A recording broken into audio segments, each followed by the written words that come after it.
Marniyeli Mərkəzi İmam Əli məscidində bugün cümə xutbəsi səs-küylü keçib. Burada çıxış edən imam cümələrdən biri Hacı Hacıyev İsrail-İran müharibəsindən danışıb və İsrailin hərəkətlərini lənətləyib.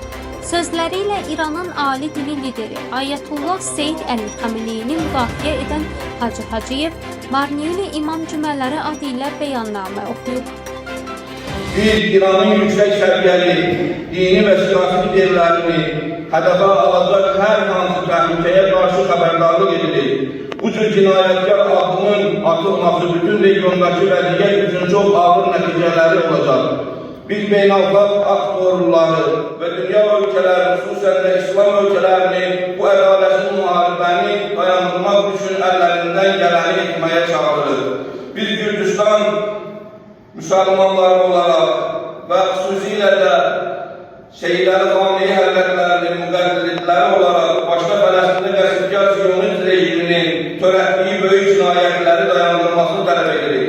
Həmçinin beynəlxalq təşkilatları və müsəlman dövlətləri İsrail rejiminin İran İslam Respublikasına etdiyi hərbi təcavüzün qarşısını almağa və beynəlxalq insan haqlarının məhkəməsində qatil Netanyahu hökumətinin layiqli cəzasına çatmağa çağırır.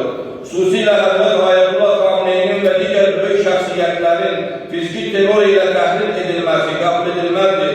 Çünki belə bir cinayətin baş verməsi regionda və dünyada sabitliyin pozulmasına və idarə olunmaz xalqa gətirib çıxarda bilər. Müsəlman ölkələrinin pərakəndəliyindən cürət tapan işğalçı Siyonist rejiminin və hamilərinin məsuliyyətsiz və sərsəm çıxışlarını qətiyyətlə rədd edir və zalim imperialist gücləri lənətləyir. Esselamu aleykum və rəhmətullahi və bərəkatuhu. Qeyd edək ki, Marniyeldə bugün baş tutan cümə namazında İran İslam Respublikasının Gürcüstandakı səfiri Mahmud Ədibi və diplomatik korpusun nümayəndələri də iştirak edib.